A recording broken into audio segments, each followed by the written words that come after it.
နားလေတယ်စာနာစိတ်မကောင်းဖြစ်တဲ့အပိုင်းလည်းရှိတာပေါ့နော်ဒီလိုမျိုးကဲအဲ့လိုဟိုကြာဆုံးတာတွေထိခိုက်တာတွေနဲ့ဟိုအောင်မြင်တာတော့အောင်မြင်တာပေါ့နော်ဒီကြာဆုံးထိခိုက်မှုနဲ့ရှေ့ဆက်နေရတယ်ဆိုတာကိုဟိုမြင်ရကြတဲ့သိရတဲ့အတွက်လည်းစိတ်မကောင်းဖြစ်တယ်ဒါပေမဲ့တစ်ဆက်တည်းမှာလည်းဒါတော်ထန်ကြီးပဲဒါကကျွန်တော်တို့အကုန်လုံးဖြတ်တန်းခဲ့ရတယ်ပေါ့နော်ကျွန်တော်တို့ဆိုလည်းဟိုဖလမင်းတပ်မျိုးသိမ်းတိုက်ပွဲဆိုရင်မျိုးသိမ်းတိုက်ပွဲအစားအဆုံးပြီးတဲ့အချိန်မှာကျွန်တော်တန်ရာရတယ်လို့နဲ့တိုက်ပွဲကြိုက်လို့ပေါင်းလိုက်အယောက်900ကျော်တယ်အယောက်900ကျော်ဟိုတန်ရာရအကြဆုံးရှိခဲ့တယ်ပေါ့နော်မင်းတပ်မျိုးသိမ်းတိုက်ပွဲတော့ကအကုန်လုံးတောက်လျှောက်ကမနာတမ်း constant pressure ပေးတယ်ဘယ်တော့မှမဆုတ်တမ်းပေါ့နော်လုံးဝရှေ့ကိုဆက်တိုးပြီးတိုးတယ်တယောက်ပြီးတယောက်ကြားတယ်အဲ့ဒီကြားတဲ့ကပဲဟို set pressure ပေးတယ်ပေါ့နော်သူတို့ကိုလုံးဝဒီစိတ်ကောင်းစီကိုလုံးဝဒီကောင်တွေကိုဘယ်တော့မှဘယ်လိုပြောမလဲဟိုဒီကောင်တွေကိုဘယ်တော့မှအလွတ်မပေးဘူးပေါ့နော်ဟိုဘသူဘလောက်ကြပေါ့လေတောက်လျှောက်80တိုးတယ်ဟိုဒီသူတွေလည်းနောက်က support ကောင်းပေးတယ်ပေါ့နော်ဒီသူတွေလည်းယုံကြည်တယ်ကျွန်တော်တို့အကုန်လုံးထူးထူးဘဘတူတူတိတ်တိတ်လုပ်တယ်အဲ့ဒါပြီးမှ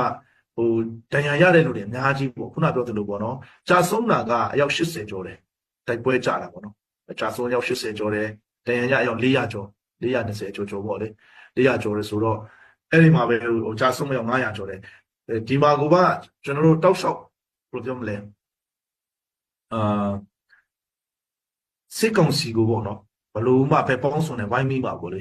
ဟိုရှေ့ဆက်တိုးတယ် pressure တောက်လျှောက်ပေးတယ်ပေါ့နော်အဲ့လိုမျိုးအနေနဲ့ပေါ့လေနောက်ဆုံးကျတော့လည်းစစ်ကောင်စီကဟိုဒီ breaking point တစ်ခုရောက်လာတာပဲနောက်ဆုံးကျတော့စစ်ကောင်စီအနေနဲ့လည်းဟိုဘလို့ support ပေးကျွန်တော်လည်းခု flat မှာဟို flat မှာဒီလိုမျိုးပေါ့နော်လေကြောင်းတိုက်ခတ်မှုတွေယာတဲ့ချီပေါ့နော်ဆိုတော့ကျွန်တော်တို့ဘက်မှာချင်းတွေးတော့ကလည်းပဲဒီလိုမျိုးတောက်လျှောက်လေကြောင်းတိုက်ခိုက်မှုတွေရှိတယ်မင်းတပ်မှာဆိုလည်းဒီတရက်ထဲနဲ့စက်တိုက်နေရင်အချိန်20ကျော်26ချိန်25ချိန်26ချိန်လောက်လာတယ်ပြီးတော့ဝိုင်းထွဲနေတယ်ပေါ့နော်နှစ်ချိန်လောက်လာပတ်တယ်ဆိုတော့တရက်ထဲနဲ့ဘုံအလုံးကြီးအဲတုန်းက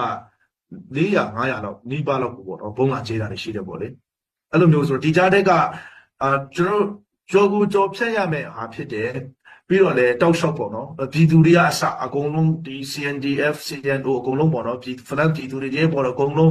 support ကောင်းကောင်းပေးပြီးမှာပေါ့ကောင်းကောင်းကိုဘယ်လိုပြောမလဲhold your nerve ပေါ့နော်တကယ်ဒါကတကယ် test တစ်ခုဖြစ်တယ်ဒါပေမဲ့ဒီ test ကကျွန်တော်တို့အောင်နိုင်ပါပါဒီ test ကလည်းကျွန်တော်တို့ရဲ့ခံယူချက်ကျွန်တော်တို့ရဲ့လွတ်မြောက်လို့မှုဘယ်လောက်ပြင်းထန်တယ်လဲဘယ်လောက်ပြင်းကြတယ်လဲဟိုဘယ်လောက်စိတ်ပိုင်းဖြတ်ထားပြီးမှဘာဝင်ကြတယ်လဲဆိုတာရဲ့စာမေးပွဲတစ်ခုဖြစ်တယ်ပေါ့နော်ဆိုတော့ကျွန်တော်တို့အနေနဲ့လည်းလုံးဝဟိုဒီသူတွေနေနေပေါ့နော်ဒါ